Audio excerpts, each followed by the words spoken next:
We have been hearing, and I've been hearing a lot about the feminization of our society, of our culture.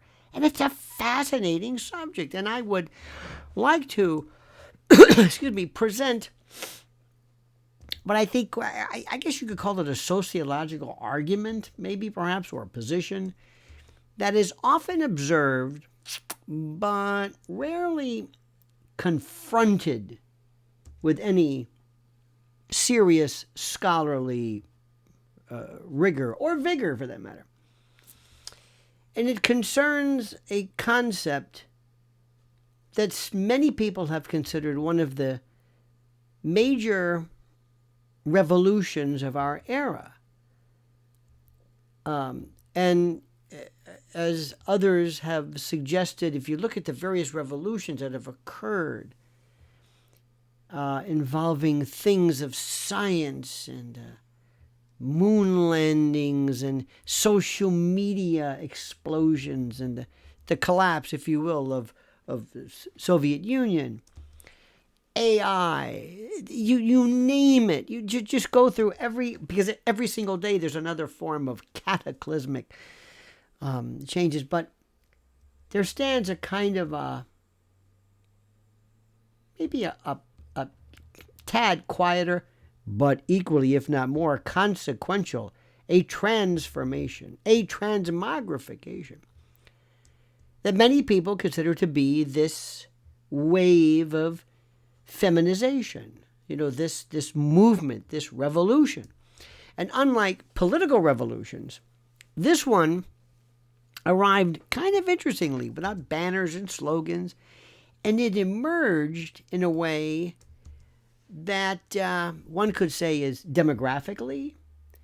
It altered institutions from within. I mean, it's huge. And it, I guess in simple terms, it refers to the sharp increase of women across the multiple professions: law, medicine, academia, journalism, governance, corporate management, name it. And the significance of it rests not merely in symbolism, but in what amounts to scale.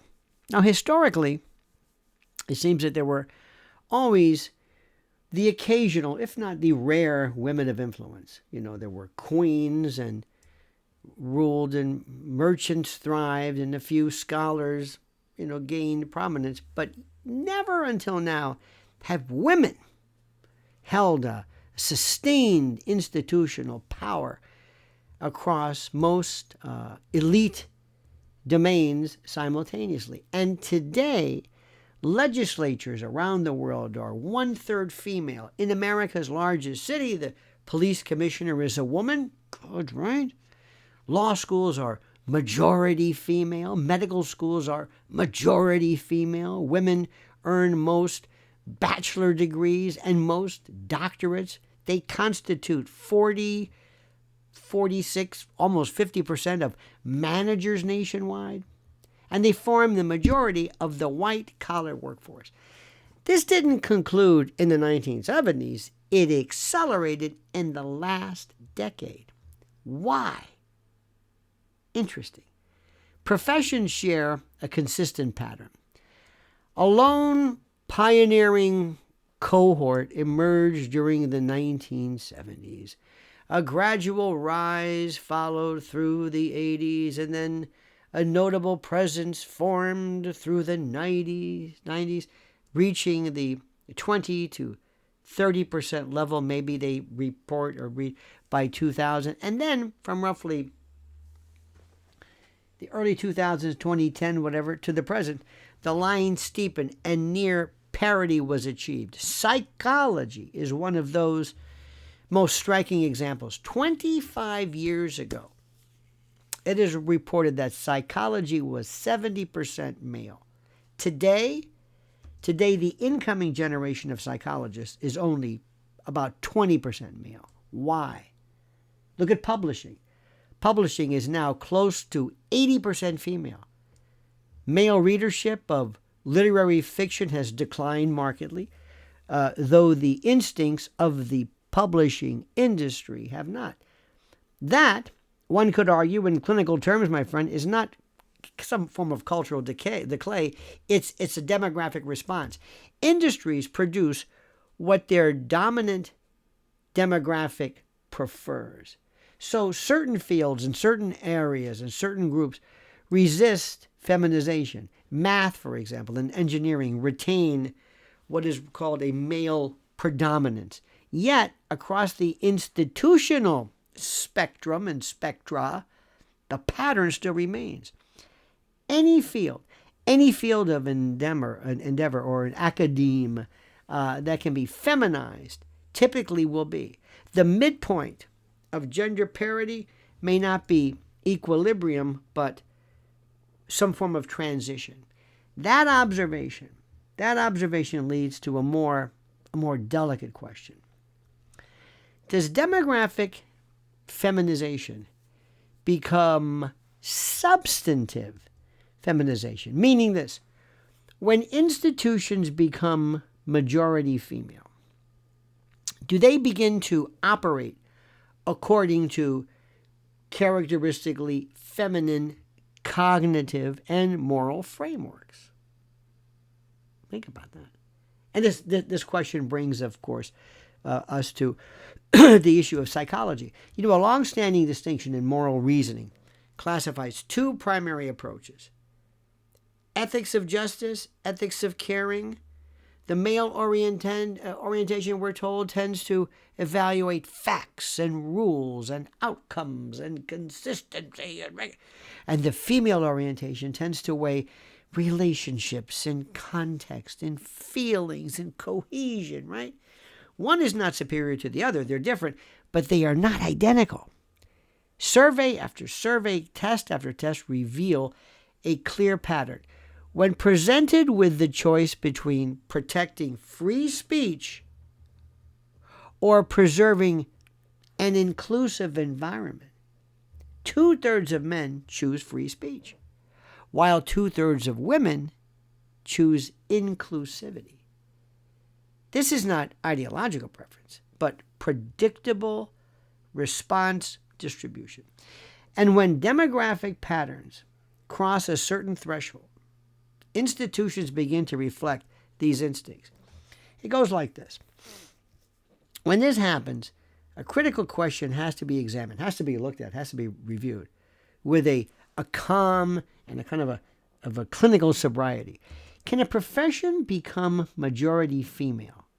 Listen carefully. Can a profession become majority female without altering its underlying norms? Are there enough women committed to the legacy standards of intellectual confrontation and scientific challenge or procedural rigor to maintain those standards once they become a statistical minority within their own demographic? Of course, there are many. That is not disputed. But is there a sufficient number to sustain the institutional culture when a demographic momentum becomes pushing in a different direction? If an academic department becomes, let's say, 70%, 80%, whatever, female, does it continue rewarding dissent and hypothesis testing, or does it slowly incentivize agreement and emotional caution and philosophical caretaking? Now, these are not moral judgments, but predictive models of institutional behavior. Now, the question, my friend, is simply this. The question is not what women are capable of. That's not it. The question is what institutions tend to become when the majority holds a specific moral sensibility. Now, institutions mirror aggregate temperament, okay? They respond to patterns. Law enforcement becomes sensitive instead of strict. Academia becomes protective instead of daring, brusque, revolutionary. Journalism becomes therapeutic instead of investigative. See where I'm going? And litigation culture slowly begins to treat hurt feelings as legal claims. Again, not maliciously, but institutionally. You see where I'm going with this? And by the way, I am not in any way the author of this. This has been propounded and suggested for decades, especially now. Professional environments are shaped by legal incentives. And here, the data speak clearly. Anti-discrimination law places structural pressures on outcomes. For example, low female representation invites investigation and litigation and what amounts to reputational risk. Human resources departments, HR, they operate as internal regulators, ensuring language and conflict are softened to avoid conflict and liability. And over time, institutional culture aligns with the safest psychological climate, which often aligns with traditionally feminine modes of interaction. Confrontation, oh, no. Confrontation is discouraged. Judgment is softened. Language becomes cautious. It is not ideology, it's, in essence, risk management. And what we're talking about right now is something interesting. I don't think anybody, or maybe some are, but I don't think people are proposing prohibition or exclusion. That's not it. But people are suggesting neutrality. The proper question really is not whether women belong in any profession. That's not it. No. Clearly they do. But the question is whether we, society, are artificially applying external pressure that, in essence, accelerates feminization beyond what individual preference or aptitude would naturally produce. If the scale is tilted, let it be leveled. If society prefers more balance, let it emerge from genuine preference and performance, not, this mandated compliance. Remove the legal incentives, remove statistical targets. Then observe the outcome, the institutional outcome. The great feminization, by the way, which is not, I know this sounds like I'm speaking of this negatively, and I guess if not watched carefully, but the great feminization stands as one of the structural revolutions we've seen in our modern age. I mean, remember, it goes into the same category as we used to say PC and DEI and ESG and the like. And like all cultural changes and revolutions, it requires study, not reaction, because the consequences are not yet settled. A society like ours must be very careful to protect a number of assets to survive. We have to maintain truth. We have to be vigilant of truth. We have to be also aware of borders and limitations and innovation and process.